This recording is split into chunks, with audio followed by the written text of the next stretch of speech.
E aí, comunidade gamer, tudo certo com vocês? Então, beleza? Então, bom, gente, eu sou o Muma, sejam bem-vindos aí ao MumaCast, nosso podcast semanal aí, que eu gravo junto aqui com o meu irmão.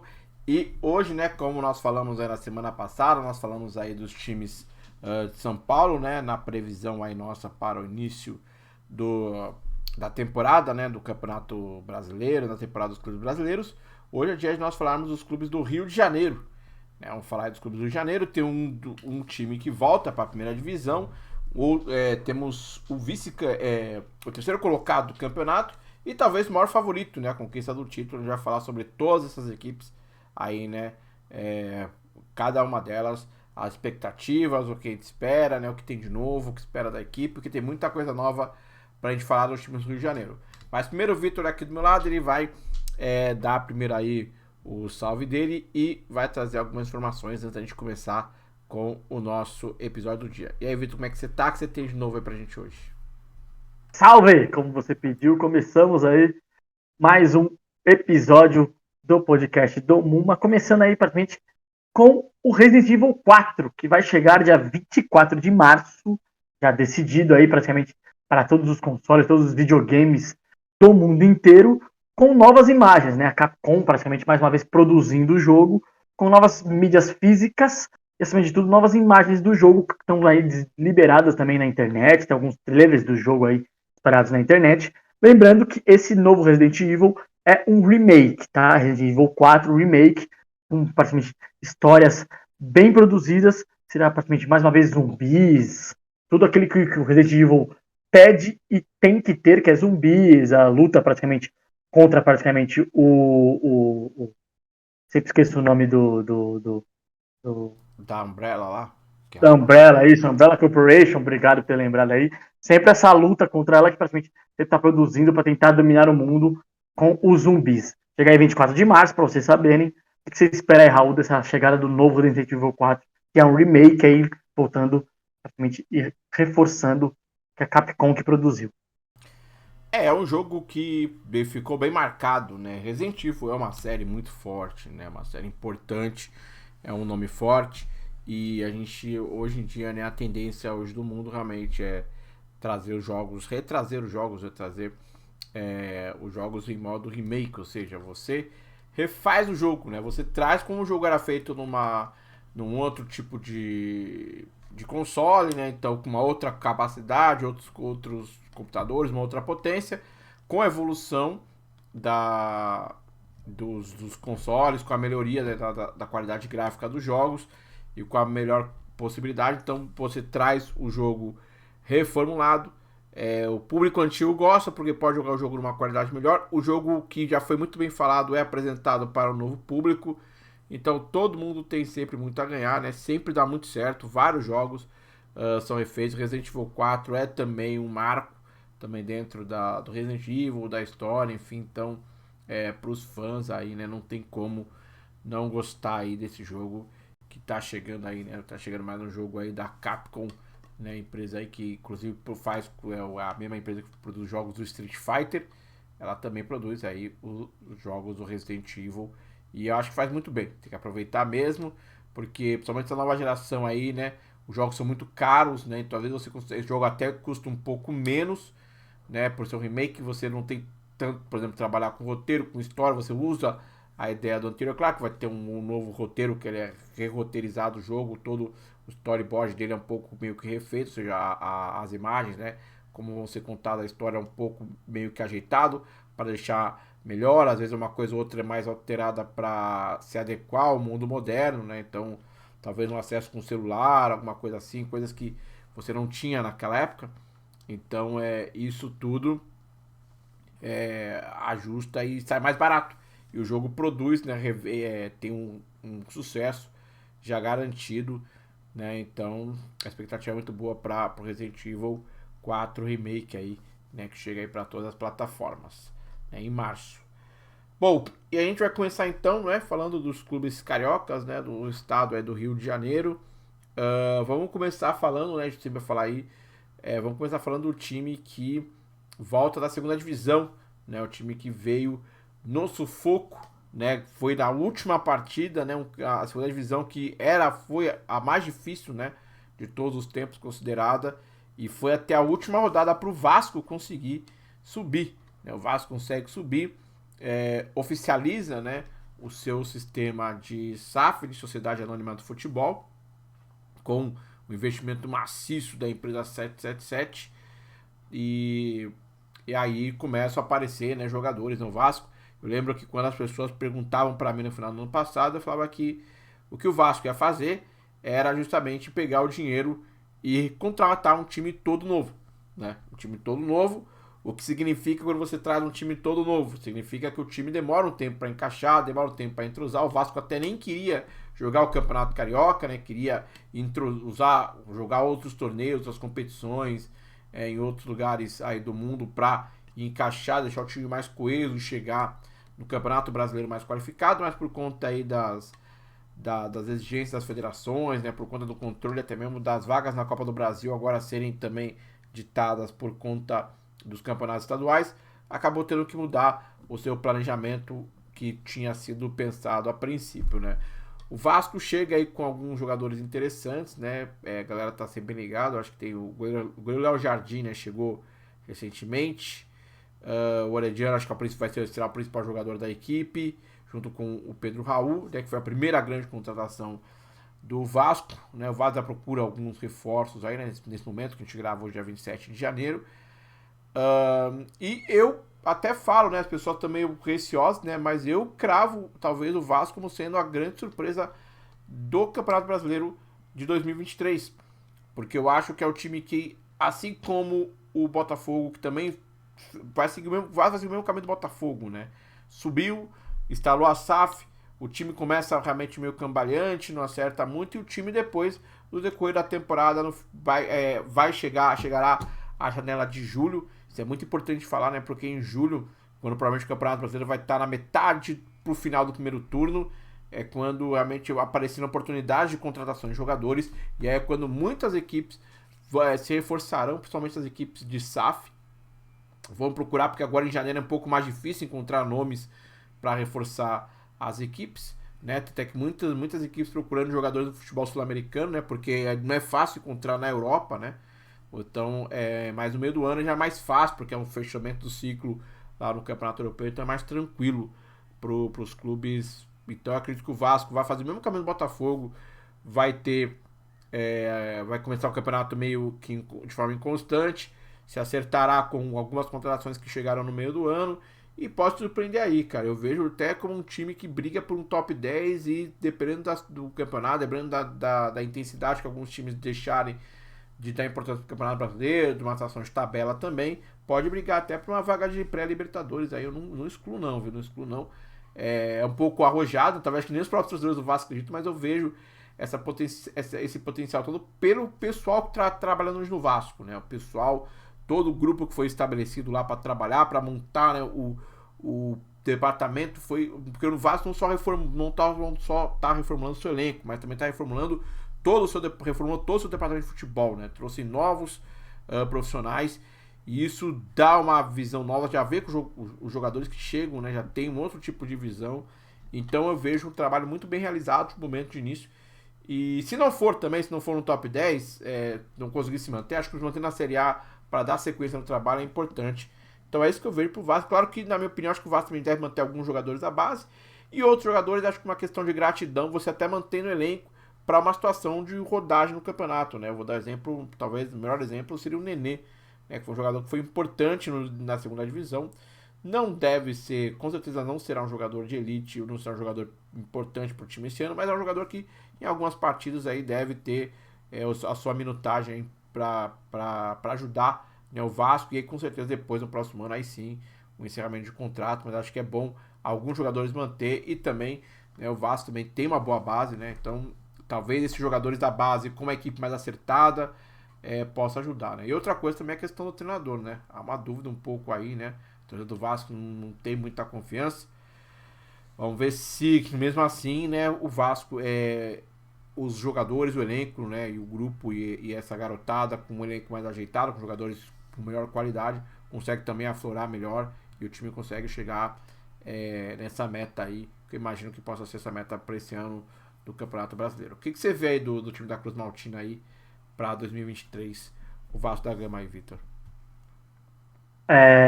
Eu gosto, né, do Barbieri, né? Começando aí, eu sou um cara que eu sempre elogiei muito o Barbieri. Acho que desses treinadores novos que Foi. vem chegando. O pessoal até que eles têm que chegar até cogitar ele na possibilidade de substituir o Tite desde que ele entrasse no meio do ano. Lembra que ele falou isso ano passado. Mas a torcida não tá muito feliz, não. O pessoal tá meio assim com o Barbieri lá, mas é o que você falou.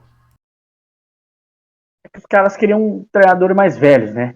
Treinadores mais experientes, com uma bagagem maior. Eu acho que o Barbieri tem uma bagagem boa já. Bastante tempo de Bragantino ali, com uma boa filosofia de jogo, óbvio. O ano passado deu uma desandada, e não também deu uma desandada não só por ele, mas também muitos jogadores insatisfeitos com o clube. Então o Bragantino praticamente teve alguns problemas extra-campo, fizeram o time cair muito de rendimento, fazer uma temporada muito abaixo ano passado. Mas o Barbieri eu gosto das ideias de jogo dele, acho que dessa nova geração, é um dos caras que consolidou, um dos poucos que se consolidou junto a ele, o Rogério Ceni, Fernando Diniz, são os caras que se consolidaram dessa nova geração. Então eu gosto do Barbieri, sim, como treinador. Ideias boas, é um cara que é ofensivo, gosta das inversões de bola, né, de um lado para o outro. Às vezes trabalha o time de um lado para sempre trabalhar inversões, para pegar muito o ponta do outro lado num contra um. E o Vasco trouxe praticamente 2 pontas para até ter essa. Já tinha, né? O do ano passado, Figueiredo e Aguinaldo, além do Marlon Gomes, que é um cara que vai ser muito importante, está jogando na Seleção Brasileira Sub-20, um pouco mais atrás, como um segundo volante, ali junto com o Andrei, que era do Vasco, acabou sendo vendido para o Chelsea. E tem o Orelhano, grande contratação, acho que um atacante muito promissor, não vai ser cara de gols, tá? Se a torcida do Vasco espera gols toda hora do Orelhano, não espere, porque ele também não fazia tantos gols no Vélez, mas é um cara que era muito forte num contra um, habilidoso, cara que tem assistências, que quebra linhas, com dribles, com velocidade, então é um cara que se encaixa na filosofia de jogo que o Barbieri gosta de impor às suas equipes. E aí você tem o Pedro Raul, que eu acho que o Vasco no ano passado não tinha, um centroavante, era o Raniel, mas o Raniel não renovou e provavelmente está saindo, voltou para o Santos, mas está para sair para o futebol europeu, então eu acho que praticamente é a contratação certa da vinda do Pedro Raul, que vem para ser titular. É um cara que fez gols numa equipe que era mais reativa, uma equipe que se defendia mais, ele conseguiu fazer gols. Eu acho que se a bola chegar, o Pedro Raul consegue fazer gols. O cara que é alto, consegue fazer pivô, tem força. Então é um cara, uma boa contratação. O Jair no meio campo, outra boa contratação. Cara que era desejado por muitos clubes. O Vasco foi lá e pagou alto ali para o Atlético Mineiro. Cara que consegue chegar na frente, aquele famoso box-to-box, né? Que é a nova gíria do futebol hoje em dia. É o cara que vai de área a área, bom volante, faz boa função, cara bom na bola aérea também, bom marcador. São duas boas contratações. São boas contratações. O Vasco prometeu 20, a 777 prometeu 20, chegou 11. O Léo na zaga para dar uma consistência. Acho que o Léo, um zagueiro que sai do São Paulo e ali como titular absoluto, com boas alternativas, bons jogos. E o Léo se consolidou nessa posição, colocado pelo Fernando Diniz, ele se consolidou ali como zagueiro. E então vai ter o Pumas Rodrigues, né, lateral direito, que vem do futebol uruguaio. Bom lateral direito também. Acho que o Vasco tá se moldando ainda. Tem muitas peças para chegar. Acho que o Campeonato Carioca vai ser importantíssimo para colocar uma boa dinâmica. Não vejo o Vasco brigando ainda nas primeiras posições esse ano. E até por quantidade de contratações, acho que vejo o Vasco no mesmo processo que o Botafogo foi ano passado. Brigar ali, de repente, talvez para uma pré-Libertadores num sexto lugar, ou até um pouco mais distante, pegando uma Sul-Americana. Não vejo o Vasco brigando mais do que isso, não. Não vejo o Vasco nem brigando por títulos esse ano. Talvez no Carioca, pela tradição, ali às vezes clássico, iguala um pouco mais, mas o resto não vejo o Vasco forte na Copa do Brasil e também não vejo o Vasco forte no Campeonato Brasileiro, não. Vejo o Vasco, até pelo processo, mais jogadores vão chegar durante a temporada. Então vejo o Vasco ali meio de tabela, como foi o Botafogo ano passado, um processo devagar, porque vem muitos jogadores, o processo de mudança de dentro do clube também, de filosofia de jogo, Vasco foi um time muitas vezes que tentava propor o jogo, não conseguia. Tem muitos meninos ainda que precisam evoluir. Figueiredo, Marlon Gomes, o Egnaldo. Então, assim, demora um pouco. O próprio Gabriel Peck, que por sinal tá indo bem, mas é um menino ainda também em evolução, apesar de estar mais tempo, já no Vasco, mais tempo no profissional. Mas é um novo clube, um novo time, novas responsabilidades. Então vejo devagar no Vasco. Mas gosto do Barbieri, vejo um cara bom para essa nova filosofia do Vasco, mas devagar. Não vejo o Vasco indo muito longe ali no Campeonato Brasileiro, não brigando lá em cima, não. Vejo o Vasco ali entre oitavo, nono lugar, sétimo, brigando ali para pegar uma Sul-Americana. Mais que isso, não vejo, não. Seria muito surpreendente se o Vasco conseguisse uma coisa a mais do que isso. Deve andar mesmo realmente por essa situação aí, pelo top 10 do Campeonato Brasileiro, né? Essa deve ser a meta do time para esse ano, né?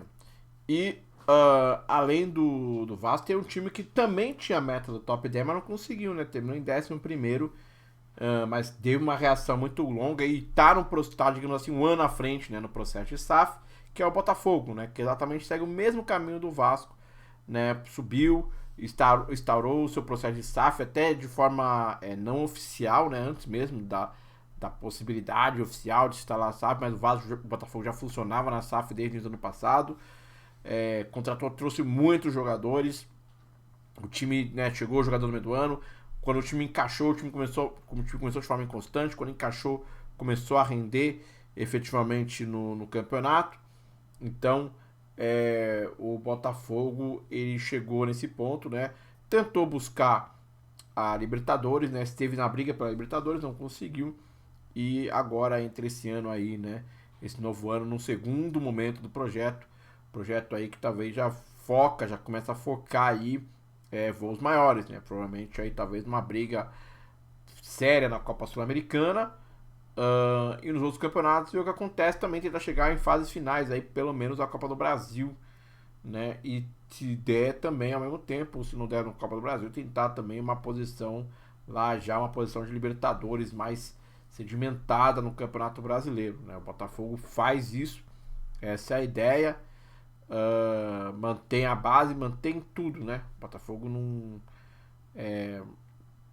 segue realmente, né, o cronograma, arrisca, e a expectativa da torcida tem que ser essa mesmo, tem que ser pro Fogão buscar aí uma vaga para a Libertadores, seja pela conquista da Sul-Americana, que eu acho que entra como um dos favoritos para conquistar a Sul-Americana, né? Mais pra frente vai falar sobre Sul-Americana, ou seja, através da tabela do Campeonato Brasileiro, ou através, sei lá, até da Copa do Brasil, né? Pode, dependendo da campanha, né, do adversário, do sorteio, pode chegar também a brigar pelo título da Copa do Brasil, sim, né? Não excluo, não. É a Copa do Brasil, que apesar de não falar depois, né, como eu já falando dos times, vamos falar dos favoritos, mas os favoritos jogam muitos campeonatos, né? Então pode acabar perdendo força em uma competição ou outra, e aí pode ser oportunidade para a equipe como o Botafogo, por exemplo, conquistar também o título que acho que é o que mais paga, né, na América do Sul, que é a Copa do Brasil. Então, o que você vê aí? O que você vê desse time do Fogão? O Botafogo, é claro, né? Tá aí, né? Esperava talvez um pouquinho mais, esperava estar na Libertadores. Talvez tivesse na Libertadores, teria até acelerado um pouco o seu processo de reformulação e ajuste do time, mas como não chegou, acaba sendo um pouquinho mais lento, mas mesmo assim continua sendo um bom trabalho lá realizado pela galera do John Testor. O que você vê aí pro Botafogo para 2023? Já é um processo mais de evolução também, né? O Botafogo começa no passado com muitos reforços, um novo time, o time que jogou o Campeonato Carioca, se não me engano, tinha 2 ou 3 só. Titular, só tinha o Daniel Borges. Foi titular no Campeonato Carioca e depois foi titular no campeonato, decorrer do campeonato. Você vê como mudou muito a equipe. E o Gatito, óbvio, que começa, era titular. Então, assim, o Gatito hoje nem sabe se o Gatito será o titular. O Gatito volta de lesão, o titular está sendo o Lucas Perry, que é um goleiro que está se evoluindo ali no Botafogo. Pode ser que até que o Lucas Perry seja o titular e o Gatito seja o reserva da equipe. Então, assim, espero um Botafogo, mas uma evolução maior, né? Trouxe até apenas 3 reforços, né, para essa temporada desse ano. Perdeu o Júnior Santos, eu acho que a perda do Júnior Santos vai ser notada. O Júnior Santos era um cara, como o Luiz Castro é um cara que às vezes ele gosta muito da transição rápida, da transição direta, um jogo objetivo. O Júnior Castro ajudou muito o time ano passado. Ele perde o Júnior Castro, que acabou acertando com o Fortaleza. O Júnior Santos, desculpa, Luiz Castro e Júnior Santos. Desculpa. Então ele perde praticamente o Júnior Santos, que é um cara de muita força física e conseguir arrastar muito ali pelo lado direito do campo. Perdendo o Júnior Santos, ele não tem uma reposição. Ele trouxe o Carlos Alberto, que é um menino do América Mineiro, até um menino que tem. Foi uma das revelações do América Mineiro, mas é menino ainda, precisa evoluir ainda, não era nem titular, jogou pouco ano passado no América Mineiro, vem para o Botafogo, precisa evoluir um pouco mais. Então o Botafogo tem um time, a base ainda é muito forte, tem um time com o Marçal, gosto muito do Marçal, lateral esquerdo, um lateral mais defensivo, mas te cria muito por trás, muito forte na marcação. E aí você tem, praticamente, essa temporada ele vai ter de volta o Rafael, lateral direito, para brigar com o Daniel Borges, o Rafael mais experiente, o lateral também que pode te ajudar na criação por trás. Adrielson e Vitor Vitor Cuesta, desculpa, me fugiu o nome. Adrielson e Vitor Cuesta na zaga. Também uma zaga muito boa, de estatura, segura bem, então assim, uma boa zaga ele tem. E ele vai continuar mantendo a base do Botafogo é a mesma, né? Ali deve ser no meio campo com o Tietê, tendo o Tietê, Patrick de Paula, acho que eles esperam um pouco mais do Patrick de Paula.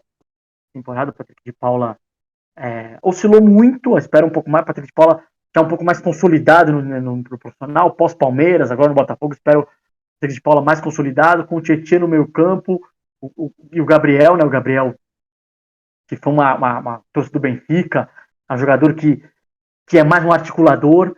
Tem o Lucas Fernandes, que cresceu muito no final da temporada, ótima aquisição do Botafogo, deve ser mais utilizado. O Jefinho, que cresce muito, além do Tiquinho, que é o centroavante, é o cara praticamente para ajudar a equipe ali na frente. Então vejo o Botafogo num processo de evolução. O Luiz Castro sabe disso. O Luiz Castro vai devagar, a equipe já vai assimilar mais.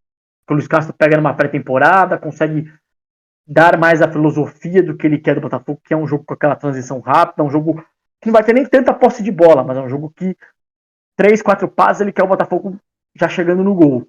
Então acho que isso já vai ter uma evolução maior de um time com um pensamento melhor. O John Textor já falou em Libertadores, eu acho que esse que é o pensamento. Não pensam nem em título esse ano, em si o Botafogo está na Libertadores ano que vem, de alguma maneira, ou via acho que a Sul-Americana é um torneio viável.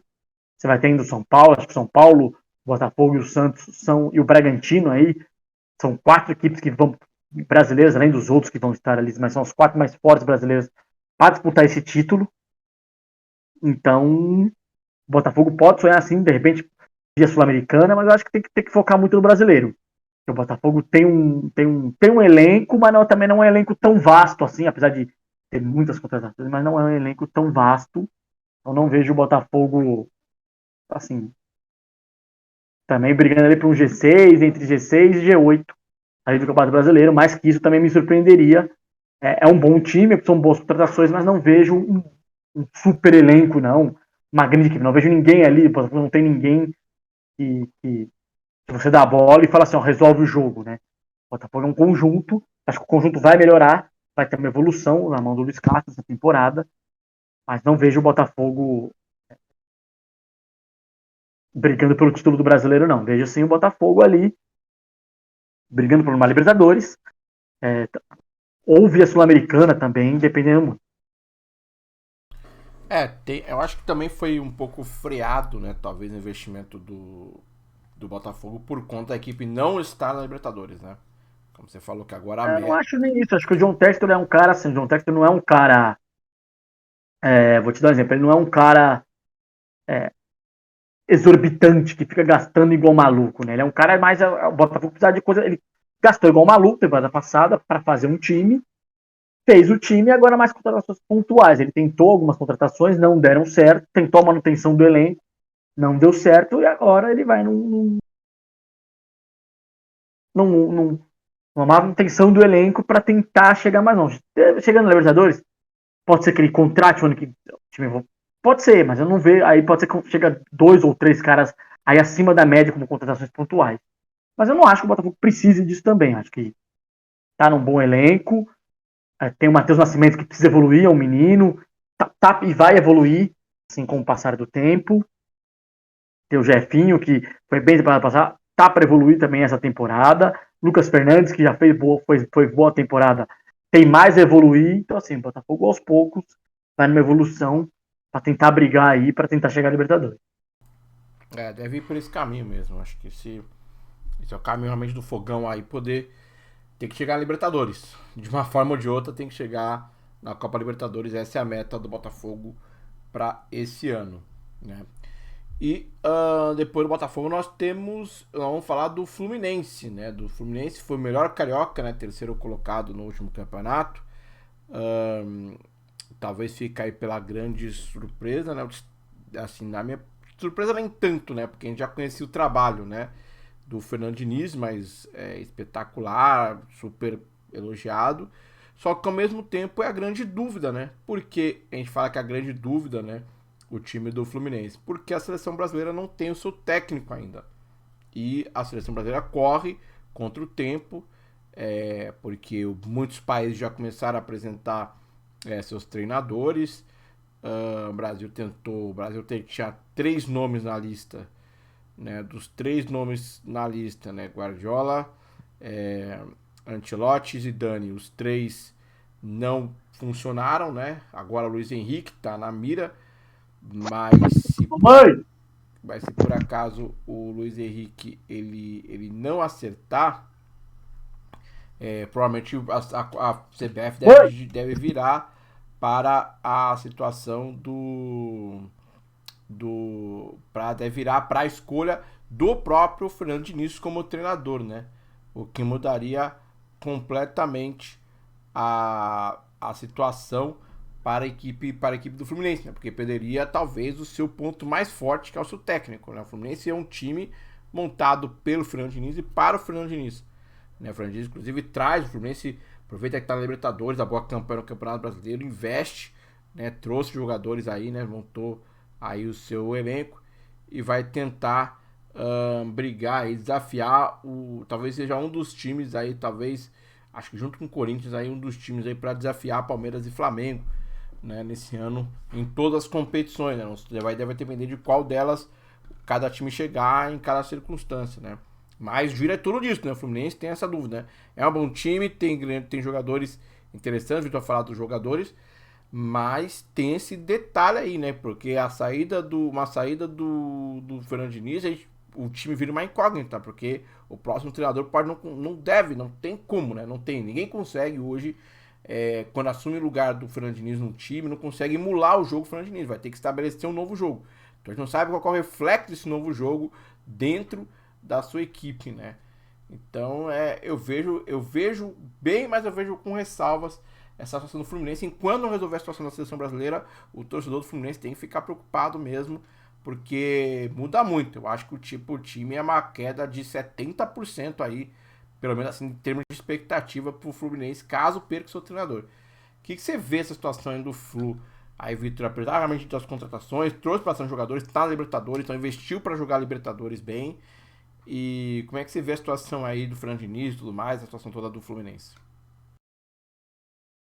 Eu acho que o Fernando Diniz tem pela primeira vez o melhor elenco dele em mão.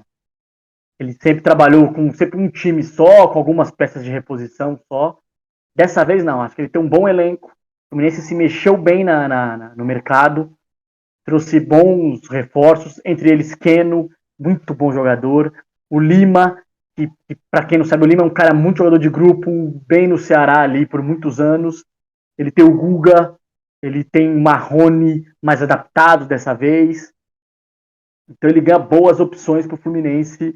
Tem o menino Giovani, que chega aqui, que é bom jogador, então ele ganha boas opções pro Fluminense para esse ano de 2023, além de ter mantido a base. Ele não perde ninguém, consegue manter o mesmo time. Ele perdeu o Natan, mas o Natan era um cara que entrava muito, mas é um cara reserva. Né? Tem o William Bigode, então assim, o Fluminense tem um bom elenco, o melhor elenco para mim que o Fernando Diniz tem na mão. Chega o Jorge para a esquerda.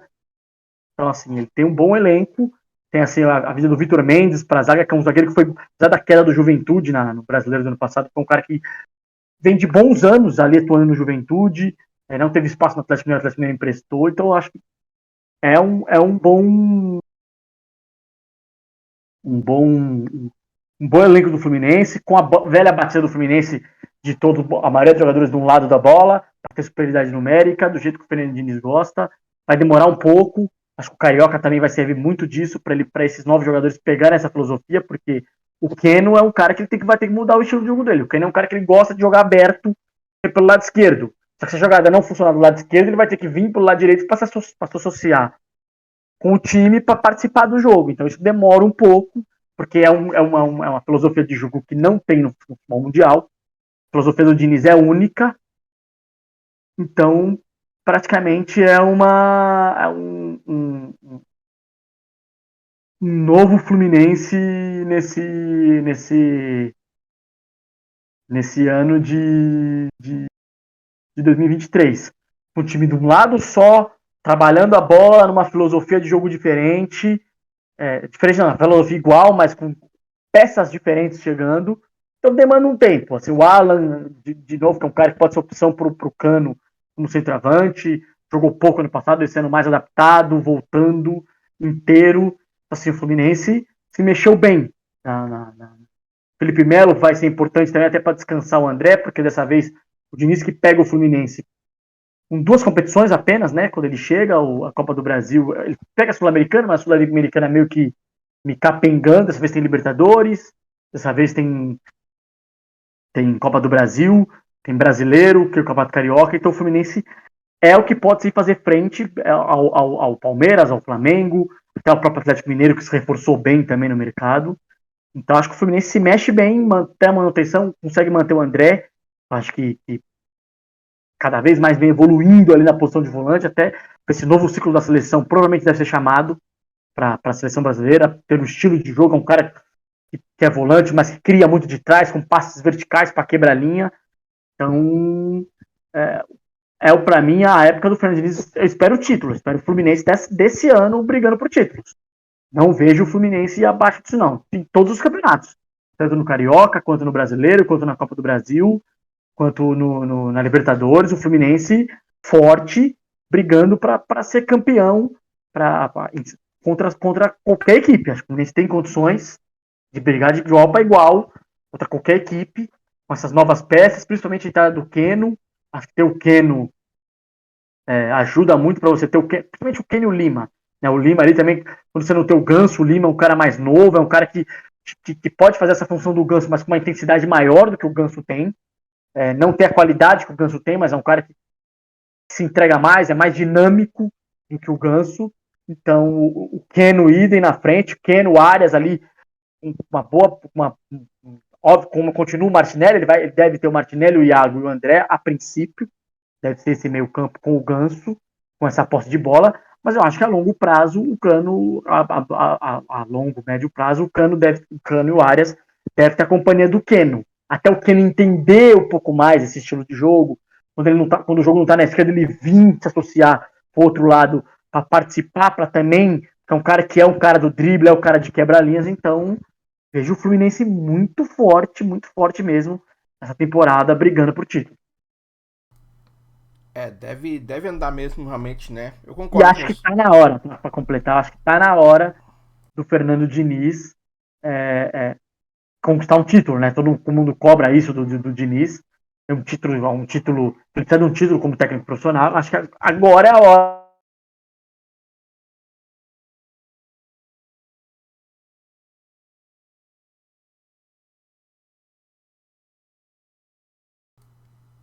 Ixi, caiu mesmo? Deixa eu ver.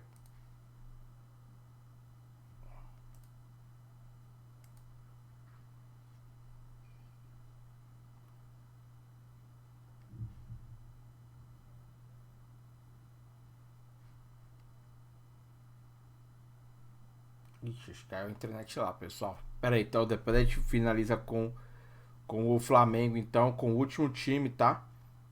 Assim que o Vitor voltar, a gente finaliza, tá bom? Mas a gente já tá voltando, tem um problema aqui, problema de leve, mas logo logo volto, tá bom? Tamo junto. E aí eu vou voltar no outro vídeo, tá bom? Mas valeu, vamos lá, vamos continuar aí firme.